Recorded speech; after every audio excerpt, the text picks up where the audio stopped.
And welcome back to Read the Room, a culture club, a podcast by Alexys, Kaylin, and Larsen. Today, we're doing our first weekly read episode.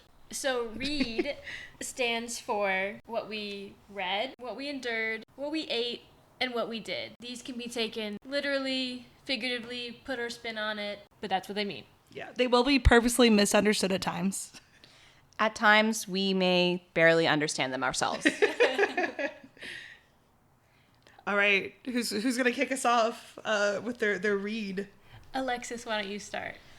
Okay, well, I was reading in this last week a book that I've been admittedly working on for like the last calendar year, but it's called Want, and it's compiled by Gillian Anderson. Yes, Scully Gillian Anderson.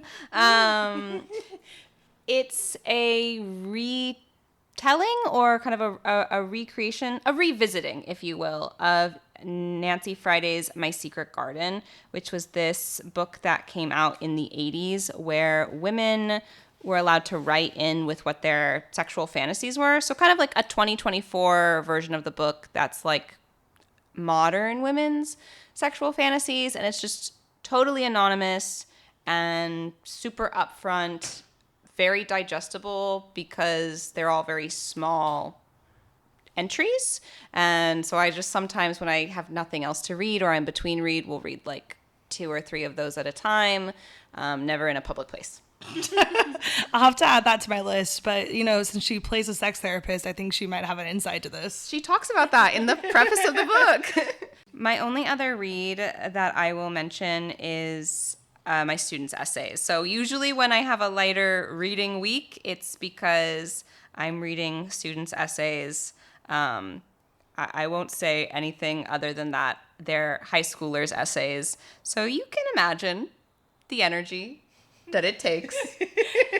There is a real lack of commas, proper capitalization. I don't think I want to have my writings ever looked after by Alexys. Maybe next time I'll have some other reads, but that's all I got for now.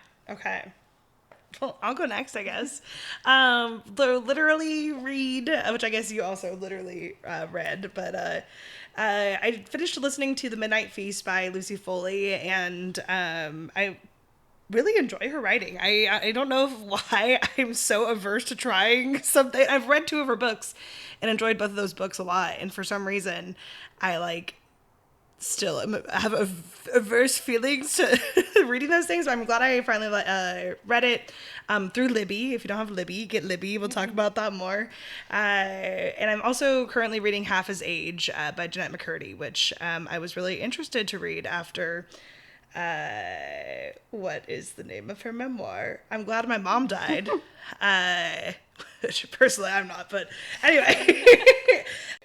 I was interested in this book specifically because she has personal dealings with a relationship very similar. It's about a much younger woman and a much older man, a high school student and a teacher having a relationship. And I haven't really got to the relationship part yet, but it's interesting thus far. So That's good. Yeah, when I first heard about it, I was like, I'm not sure how this is going to go. Wasn't sure. Could be Lolita-esque in terms of like a commentary on the relationship. But I don't know. I'm excited to hear what you think. Yeah, I listened to, I listened on audiobook to the memoir, I'm Glad My Mom Died as well. And I did find her writing style really engaging. Mm-hmm. Do you feel like as she's writing fiction, that matches up? I do. I think that she's a pretty good storyteller overall. And I sometimes have a hard time in I guess like literary fiction, modern literary fiction, where they're kind of getting too in the weeds in their thoughts, like about minute things and like daily life. And she does it, I feel like, in a good, like an interesting way, especially like she didn't grow up as a regular teenager and not as a teenager in 2024. And I feel like this is like written from a teenager that would have grown up in 2024 with the hindsight of an adult, if that makes sense. Yeah, that's interesting. Okay, my read, I also am going to take pretty literally this week. I I read and finished The Bookshop by Evan Friss, and it's about the history of American bookshops. And really interesting topic. He did a lot of great research. Just got really repetitive by the end. You know, each chapter kind of focuses on a different bookshop with like a different kind of topic, delving into society at the time and things we look for. But by the end, I was a little bit like, okay, yeah. I get it. I'm over this. Starts with Ben Franklin, kind of ends with Amazon. Ben Franklin was the most interesting chapter. That is a tough pipeline. And then I'm currently reading Elantris by Brandon Sanderson. And this is my 7th Brandon Sanderson book. And I still don't totally understand the hype. I'm committed at this point. I'm going to complete the Cosmere. But I don't think I've rated a single book above 4 stars. And 4 stars was like, okay, sure. Yeah, I like Trust of the Emerald Sea a lot more than you did. But yeah, now I'm thinking about it, I was like, I haven't read that many, but I think I've read 5, or this is my 5th. 3 Mistborn, 1, I guess this is my 6th too. Yeah, I mean, I think we're committed, but we're only like a third, a fourth of the way in. Yeah, I am kind of interested. I wasn't going to reread the 2 Stormlight Archives that I've already read at first, but now I kind of feel like I want to see what the connections are, you know, having started more at the beginning. But I'm sorry to all the Brandon Sanderson lovers. He's just okay. Can I admit that I don't know this man? That's fully okay. I didn't know who this man was until like a year ago. Year and a half ago. Could we give people like a... Oh, he's like a genre? Like he's really hyped? Like what genre? He is known for his fantasy, and he creates these insane fantasy worlds. And like the first time I read him, I started with one of the Stormlight Archive books. I felt like I was reading somebody's like description of a video game.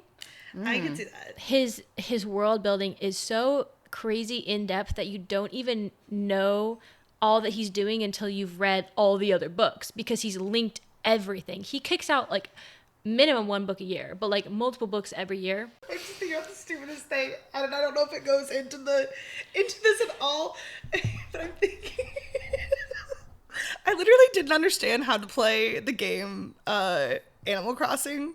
Like, I didn't understand how video games worked. I just ran and walked around. I didn't understand that there was like a way to get to the next thing. And then I played some Stardew Valley, maybe some very similar type of game, and I was like, oh, you have to remember the things that the characters are telling you, and that informs what you're supposed to do. And that's kind of how I feel like doing Brandon Sanderson is. Yeah. Actually, that's how some of Brandon Sanderson's characters act. Yes. They're like, why do I need 700 pages of the same thing over and over again for, you know, the last 300 to be the action, the plot? So what you're saying is that reading a Brandon Sanderson novel is a little bit like when you're in a video game and you're just moving your little character around the room or around the field, and all of a sudden there's a shovel, and you're like, fuck, I don't know what I'm going to need this shovel for, but I better pick the shovel up now. 100%. And across series, within series. Yeah. And they call it the Cosmere. It's all fantasy. I don't know if you said it's fantasy. It's all, and not all strictly fantasy, or like not all traditional fantasy, I guess. Yeah. Blend some fantasy, some sci-fi. There's a couple series within the Cosmere, some standalone, and some that are kind of like just in the same planetary universe but aren't necessarily a series but belong together. Yeah, and like in theory, every book in the Cosmere is connected somehow. You just have to figure out how later on. Do you feel like if you read all of them that there is gonna be a big payoff or a big satisfaction? Yeah, I think that's actually like the end of the cycle of reincarnation when you Nirvana. When you hit Nirvana. Yeah, that's what happens when, and he's not done. He's not done either. I will say, like, a lot of people love his Mistborn series, and that's what a lot of people recommend to start with. That's not where I started. That's where I came back to when I started this, and they just didn't work for me fully. Yeah. The first one was the best one, and almost if you read that as a standalone, in some ways it's better, I think. I can see that. As the series goes, like, you obviously learn more as you read more, but yeah, I'm committed, but it's just okay. Yeah. And as somebody who is committed to reading the Cosmere, when I see people have anything about Brandon Sanderson or the Cosmere and their dating app, I'm not sure if that's a red flag or not. And At least they can commit. You know, That is, at least they could read. yeah, that's the thing, because, like, Brandon Sanderson is not your stereotypical dude bro fantasy sci-fi. No. So if a guy... he's Mormon. He is Mormon. And I think that he does... More on them later. I think that he does a generally good job of writing female characters. And he includes them all the time, which is good. Yep. Okay. He doesn't overly sexualize them most of the time. But again, you can tell it's written by a man. So I agree. I get what you're saying. Like, you're like, okay, this isn't the worst option out there. Yeah. But sometimes when people, and especially men, say they read Brandon Sanderson, they only read Brandon Sanderson. Yes. Which still better than not reading at all, I think. I'm not sure. Yeah. I feel like with guys, you just never know. Okay, so should we move on to what we endured? Yes. The first thing that I endured that I must speak on, as it's incredibly topical at this time, is season 4, most of season 4 of Secret Lives of Mormon Wives. Do either of you watch this garbage show? I have not partaken, but I do need to ask you a question, Alexys. Yeah.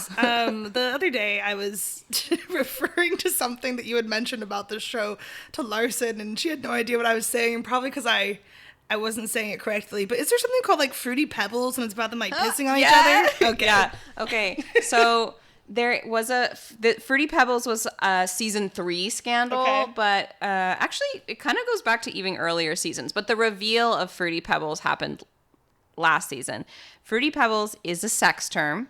Where it originated, don't ask me. I don't know the etymology on that. The Mormons. And Fruity Pebbles does refer to having, specifically, I believe, man partner, boy partner, drink girl partner's pee. So it is urine. Do we know, is this like during sex, or is this just like, I'm gonna leave a little pee on the counter for you, you drink it at your will later? Like, what's the order of operations here? I'm not entirely sure. They're not showing it on the TV show? Though it was debated about whether or not the person in question had like peed directly into the mouth, which I do think inherently makes it more sexual. Yeah, and if that's the sexual act, I feel like it has to be straight from the source. I feel like that's part of, but I don't know, people do crazy shit out there. Do they have one of those like hiking things that like women take out with them so they can pee standing up? A sheepy? A sheepy? It's so hard to say. I mean, I forgot to say the most important part, which is that they named it Fruity Pebbles because they said it tastes like Fruity Pebbles. Wow. Got it. I'm pretty sure you said you didn't know why it was called Fruity Pebbles. I did know. It just took my brain a second. For the listeners. So that's honestly Fruity Pebbles at this point. Old news. Old news so far from my brain. So they just put out a 4th season of this show. If you don't watch this, it's like garbage brain candy TV. It's in that genre, which is fine, by the way. I consume that all the time. So I'm going to be the first person to say, if you want to watch a little brain candy trash TV, totally fine. This is in that category. It follows a group of influencers who are, or used to be, Mormon. They don't always act very Mormon, as you can tell from the Fruity Pebbles digression. And some of them are not even wives. They either never were or they're divorced. Many divorces. And season 4 just came out. And the reason why season 4 is so important for me to talk about is because the lore is actively being built in real time, because next week, the lead cast member in the show, whose name is Taylor Frankie Paul, her season of The Bachelorette is airing. She is going to be ABC's next Bachelorette. And in season 4, it's giving you like this preview of her because the filming was taking place right before she went to film The Bachelorette. Like, they're literally like catty corner to each other. And so you see her freaking out in the filming about the fact that she's going to be the next Bachelorette. You see her freaking out about the fact that she's not over her toxic baby daddy, who there was literally domestic violence charges where cops came and interviewed both of them. That was a season 1 thing. She sleeps with her toxic baby daddy the night before she goes to film The Bachelorette. And now ABC is supposed to put out The Bachelorette and be like, will she find love? Are the men here for the right reasons? Well, never are. They never are. Neither is she. But I feel like we've gotten to a point in reality TV shows that once you're on one show, you're on them all. Or like it's a pathway to more shows. Yeah. And like even just with the Secret Lives of Mormon Wives cast, I've never watched the show. I know that someone's on was on Dance with the Stars from that show. And I know that she did Secret Wives of Mormon Lives literally to get on Dancing with the Stars. She's my favorite. So she can be on Chicago, right? Yes, she's in Chicago right now. Yeah. But it's really interesting how it's kind of devolved from like the Jersey Shore cast doesn't really, like, some of them have things going on, but they're not, like, entrenched in other reality TV shows. And some of them have had spin-offs, but they're not, like, in the culture of reality TV show, like some of the more recent ones. I think they used to more, like, to some extent. Jersey Shore was a little bit, I don't know how you want to say, old for, like, I don't know, it was out when we were younger, so, like, we didn't necessarily witness all of it, but, like, the whole, you know, Laguna, that, you know, like there's a whole world out there that used to happen. And I feel like there was almost a break, and now we got a lot more. Yeah. Happier. There is a real reality TV boom right now, but I do think, speaking a little like intellectually on a not intellectual thing, that Secret Lives of Mormon Wives' most recent season is a good illustration of the shift in just like transparency in how inauthentic reality television actually is. Because the whole season, like the actual theme of this newest season of this show is that the show's been out for several seasons, and all of these girls now have all of these outside opportunities. Bachelorette, Dancing with the Star, Broadway. And it is so much about fame and how they are having to like calculate their commitments, because everyone still has to show up for filming for Secret Lives of Mormon Wives, because that's the show that like gets them all of these opportunities. But at the same time, everyone is actively trying to build a platform away from the show. Absolutely. And several cast members have very openly been like, this is just a stepping stone for me, which I honestly think is kind of refreshing. Like, I'd rather they just say, yeah, I'm here because I'm ambitious, than pretend to be friends with people. But I put it in my endure category because watching Taylor Frankie Paul fall back into a toxic relationship spiral is honestly, the parasocial part of me feels like I'm watching a friend and I'm so disappointed. There's this one part where one of the cast members goes to wake her up, opens the door. Dakota, her baby daddy, is there in the bed. And when the friend is getting interviewed about it, she goes, honestly, when I saw Dakota in Taylor's bed, I just wanted to cry. Because, like, if you have a friend that you have been trying to talk Larsen's sense into. Never been through this with another podcast host. So relatable. You're like, at a certain point, you can't be angry. You're not going to have the same conversation again. You're just sad. You're like, why don't you want better for yourself? Exactly. And I had to just endure along with them.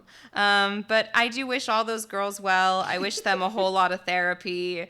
I'm glad I endured it. I'll keep enduring it. I'm actually going to go see Whitney Levitt in Chicago on Broadway in April. I don't care about A Secret Life of a Mormon Wife, but I do care about Chicago, and I'm very jealous that you are going to watch Chicago. It's my turn. Okay, so we're going to record another episode here in a little bit about the Oscars, so I won't say a lot about this, but Jesus Christ, I have no idea why One Battle After Another is even nominated. I feel like that was not a great movie. I feel like I don't know why people like it so much. It felt like a straight white man being like, this is the kind of movie a black lady would like.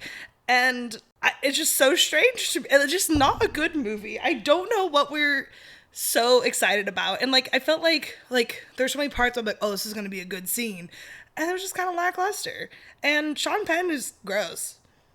That's all I gotta say about that. Just to add, this could be misinformed. We might have to fact check, but One Battle After Another is directed by Paul Thomas Anderson, and I'm pretty sure that he is life partners with Maya Rudolph. Okay, I saw a piece of social media, I can't remember what, that said something about like Maya Rudolph like and her husband, and I was like, who's Maya Rudolph even married to? I don't know who she's married to. Yeah, they've been together for a long time. That's shocking. Yeah, so he is married to, or married partners with a black woman. I feel like they were not consulted in the making of this film. Yeah, you know, I have not seen One Battle After Another, but I just today saw people, the first criticism I've ever seen about this movie, I saw today post Oscars win, about how it's kind of fetishizing. It's all these white men's Yes. POVs and these kind of like accessory black women. And Yeah. do you feel like that like matches up with? Oh, absolutely. They use, I think it's Tanya Taylor, is that? Teyana Taylor. Yeah. To set up this battle between Sean Penn's character and Leonardo DiCaprio's character, and they are like fighting over her, about her, and then they're fighting over and about her, they're her daughter, and there's a whole drama around that, and I will save spoilers, whatever. I don't think you should watch the movie. I don't know. But it was like, yeah, we're gonna put all like these women at risk and tell these women's story, but it's not about them. It's about Sean Penn. It's about Leo. It's about like this super macho pissing contest situation that's happening, and kind of how stupid Leonardo DiCaprio becomes in his old age. I will say I've seen critiques like that as well, and then I've also seen people saying like that was the point he was making critique, I guess, on that on our society and how men like that act, but that apparently doesn't necessarily come across that way. I do not think that it felt like a critique at all. I feel like it was a product of our society, and there's like one or two scenes where you're like, yeah, get him, girl, but then it's just like, it's not, it doesn't feel as good as that is gonna make me feel. I don't know, it's just not there. I've also heard that it's kind of one of those situations where like he should have won for is it There Will Be Blood? I don't think Is I've that seen one? that. Yeah, I think that's it. And so it's almost like a Consolation Oscar? Yeah, I don't know. Well, yeah. I do feel like, honestly, the Oscars will do this sometimes where, like, if somebody has been nominated a lot for past work but hasn't won, eventually it's almost like the Academy is like, well, we'll just give it to him. Like, I did see that, like, Paul Thomas Anderson, he's been nominated, A lot. like, many times Yeah. before. And it gives me, like, a little bit of, like, a flashback to, like, Leonardo DiCaprio when he like clearly was only picking Oscar roles, right? And then he Yeah. finally got it for The Revenant. I'm not saying that wasn't a good performance. It's also like, you know, Will Smith, like he did a great job in King Richard, but do I think it was his best performance ever? Like, no, but I think that the Academy was like, we should give Will Smith the Oscar. So maybe it was a little bit that case of like Paul Thomas Anderson has got the biggest resume on the roster or something like that, but I can see that. I still just don't think, especially over Sinners, even honestly, even Begonia. We were getting a little into the weeds here with this conversation, but I endured one battle after another, and that's all I gotta say about that. Okay, well, maybe on a lighter note, I have been enduring shopping for makeup, and I am currently trying to find a foundation shade that matches my skin. I want just a lightweight, everyday kind of makeup, nothing too heavy. I don't wear a lot of makeup to begin with. So if I want an everyday look, like it's got to be light. I don't know if there are other pale people out there. But when I go in and I ask for help, they see me and without fail, every single time, they're like, wow, you are so pale. And then they'll look at me again like shocked at how pale I am. You must be cool toned. I've never done my color analysis. I don't know if I'm cool toned, warm toned, neutral, whatever. I don't have it for a fact. But I bought the foundation that they recommended to me, put it on, I looked green. So the saga continues. I am still searching for a foundation. Like, do they need to pay the people at Ulta more money? Like, I feel like between skincare, makeup, hair products, there is so much shit out there. I feel like they don't know what they're talking about half the time, but how do you expect them to? Because they're paid minimum wage. But no, I can relate to this, as I went to the foundation that I wore 7 years ago recently. So I also think that a lot of times somebody helping me is not the same paleness I am, and so that I appear even like whiter. Yeah. And I think that makes it difficult because especially like you might be an expert on your makeup and the tones that work for you. yes. And then you see someone else and it's like, I have no idea where to start. But that's what I've been enduring. That's so relatable for me personally as a fellow pale person. I think many such cases of pale girls getting recommended a foundation shade and then going home and testing it out and looking like a Victorian child. And you know what? It's tough all the way around because at the other end of the spectrum, there's never enough dark shades in the range. And if there are dark shades, I know that a lot of times those shades don't come in the proper undertones. Like people think, oh, I'll just make, the darkest foundation that I can and call that inclusivity. But like there still has to be a warm undertone or a cool undertone or a neutral. There's still some science to it. It's really hard. It turns out people come in a lot of different shades. Yeah. I think we should just all go back to powdering our faces just completely white, just With the lead? yeah, with the lead specifically. Yeah. Oh, it's your turn. Okay. I was gonna ask maybe to influence some listeners, what is like a foundation brand that you like? Yeah, I'm currently trying the lightweight Rare Beauty one, and I like the formula. I did test it out yesterday. I went for a 4-mile walk, went to the gym, and I feel like it didn't pill. I feel like even though I was sweating a lot, it stayed on relatively well. It just wasn't the right shade. Which sucks. Like, Yeah. you work, you just don't work. Yeah. But yeah, I will gladly take recommendations. I have been recently, I usually use It Cosmetics for my like skin, my like foundation, because I prefer something also that's very lightweight. But I recently tried Merit, and I really like their products. I feel like they give a very like natural, glowy kind of vibe. Yeah. I have the skin complexion stick, whatever. Also not in the right shade right now, but it is nice. Okay, Alexys, what did you What did you eat? What did I eat? What did you eat? What did I eat? Okay, so my eights, I kind of have a figurative and a literal, so I'll try to jump through them quick. I'm absolutely eating up the current season of The Pitt on HBO.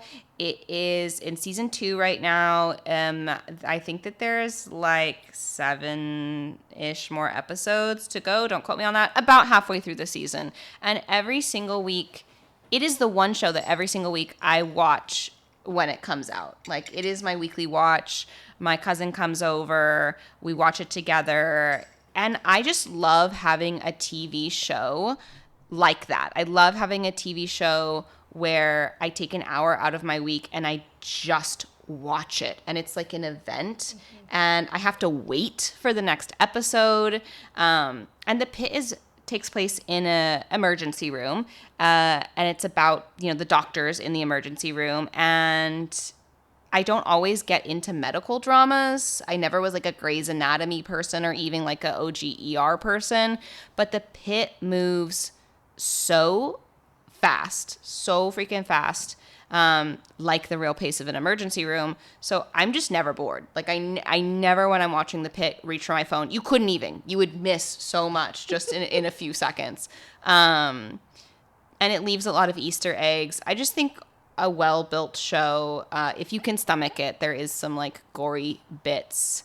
That's my like, I'm eating this up. But also in a literal sense, I have to mention that I was influenced by mozzarella sticks, by food fluencers crunching into their mozzarella sticks and doing cheese pulls online. Chili's has like a viral mozzarella stick Nashville hot mozzarella stick, and Dave's hot chicken came out with their own version. But Dave's is different because they come in spice levels. So I tried mild, medium, and hot. The classic. Mild was fine. Just giving like regular mozzarella stick. Medium was perfect to me. A beautiful spice. Great with a pickle. Hot, I was crying. My stomach was upset and my nose was dribbling.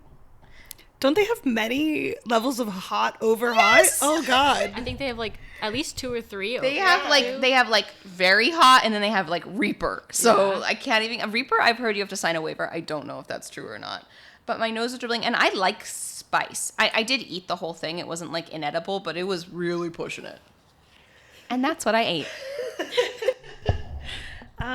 Okay, well, I've been eating a lot of Law & Order SVU. There's so many episodes of that show, it never ends.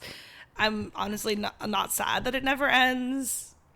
But when it does end, I don't know what I'm going to do with my life, watch other TV shows, I guess. But I do watch Abbott, like you watch The Pit, and The Weekly Dose. And the 2 most recent episodes were pretty good. I think that show's always just hits pretty good. But something else that I have consumed, I'm still not sure necessarily how I feel about it, but it's the new Harry Styles album, Kiss All the Time, Disco Occasionally. So I think it's good. Yeah. I'm not sure how I like it though, you know? Yeah. I haven't listened to it yet. I'm not a Harry Styles hater. I'm not a Harry Styles stan. I have a couple of his songs that I really enjoy, but I probably listen to it at some point. Yeah, I'm in the same boat as Larsen. Like, he's made some good things. I'm not a devotee. I haven't felt called to the newest album, but maybe at some point. Yeah. I have a literal 8 and a yeah. Symbolic. What I'm eating up right now, also music. A song that was on my like weekly, what is that called? Your Spotify Roundup? weekly whatever. Yeah, it's weekly, I know what you're talking about. Yeah. Where they suggest you songs. Yeah. Sometimes it's great, sometimes it's not good at all. A song I was Discover Weekly. A song I was suggested last week is called Your Spit by Ian Sweet. And there's something about it that just feels like this time of like we're approaching summer. And I think I've already listened to it like 10 times. Okay. It's just fun. I'll have to check that out. Yeah. And then another thing I ate it up was a cake batter latte from a local coffee shop, Zoe Coffee and Tacos. Shout out. I needed it. I needed something to pick me up. I was gonna get it one day, couldn't get it. So then I got attacked by a dog. Got bit by a dog. Floor drop. Couldn't get it. The next day I was like, I still really want it. So I went and got it, and it was delicious. If you like sweet coffee, it was fun. I don't know how you make a cake batter latte syrup. Yeah. But it had sprinkles, and I love sprinkles. Sounds delicious. I want to get that. Yeah, that sounds really good. I've only gotten cold brew and breakfast tacos from that place, and that sounds delicious. Maybe the next time I go to my preferred laundromat, I'll have to try that. Their homemade syrups are really good. They also offer as a matcha. I feel like that could be good too. I did finally get around to sewing / mending several clothing items. So I do think that I have undiagnosed ADHD, and I do oftentimes set tasks aside, but because I have learned that I forget about tasks very easily, I'll keep the things in sight for as long as it takes to get the thing done. So in a corner in my bedroom, I had this little pile of clothes, and I'd been saying, I'm not going to get rid of them. I'm not going to get rid of them. One of these days, I'm going to sew them. And I have like basic hand sewing skills. And on Saturday morning, I finally got the pile of clothes out while watching Secret Lives of Mormon Wives. I sewed up each thing to the best of my abilities. They were all like minor tears or like missing buttons, like things that I could sew up. And I just had so much fun. So much fun. So much fun. Yeah. So much fun. mending these clothes because I was doing something with my hands and I was like absorbed in the task. It was satisfying. I felt like I'd done something really practical and useful, and it has made me really want to go take a sewing workshop like with a machine, so that I could just kind of like expand those skills. Just like so satisfying to do something with your hands. I would also be down to do like a sewing class of sorts. I sewed a quilt when I was like 3rd grade. I've done very little sewing since then, and I have a lot of sewing supplies to use. Were you done with dids? Yes, that's my did. So for my dids, kind of that same thing, but also not at all. Anyway, I planned some things to host, upcoming things, like a little swap thing, just some other dinner party kind of things, a summer solstice party, and then I did some crocheting to make some decorations for an upcoming dinner party. So that's what I've did. For my weekly dids, I've just really been getting back into movement, and we've been having amazing weather. Maybe even too hot right now. But just trying to move a lot more, walking throughout the day on top of working out, and you know, what they say is true. Like, you just do feel better. Unfortunately, the exercise does work. Yeah. That is the solution. So that's been nice. And then I also finally painted my bathroom. When we moved into this house, it was this insane bright turquoise color. Every single room in the house is painted, walls and ceilings. So the bathroom, that turquoise color, wall, ceiling, like it's a lot. And we've lived here now not quite a year. That's crazy. Like 8 months, maybe. Yeah. And I finally painted the bathroom. It's a nice yellow color, which I like, and I think it's leagues better than the last one. Yeah. But took me a while. Finally did it. Yeah, I think we might all have a little bit of the undiagnosed ADHD. I forgot to mention the crafting supplies that I was using for those decorations. I bought 4 years ago for a different project, and they moved with me. So, yeah. In my defense, it's hard to pick paint color when you're trying to decide between two people. Oh, and we sure. have very different tastes. Sure, Yeah. for sure. And a man? And a man. He should have no say. Well, he was the one who finally was like, let's do yellow. And I was like, okay, Go for it. works. Let's do it. Nice. Well, that was our weekly read, our first one. That was fun. Yeah, it sure was. Okay, thank you so much for listening. We hope you'll keep reading the room with us. So keep checking back for more episodes that dive into the spaces where literature, media, and culture meet. Please reach out to us at readtheroom@gmail.com for feedback and topic suggestions. Follow us on Instagram and TikTok at readtheroom_culture club for the most up-to-date podcast information. If you enjoy our podcast, please leave us a 5-star review wherever you listen. And remember to take up space in whatever room you're in.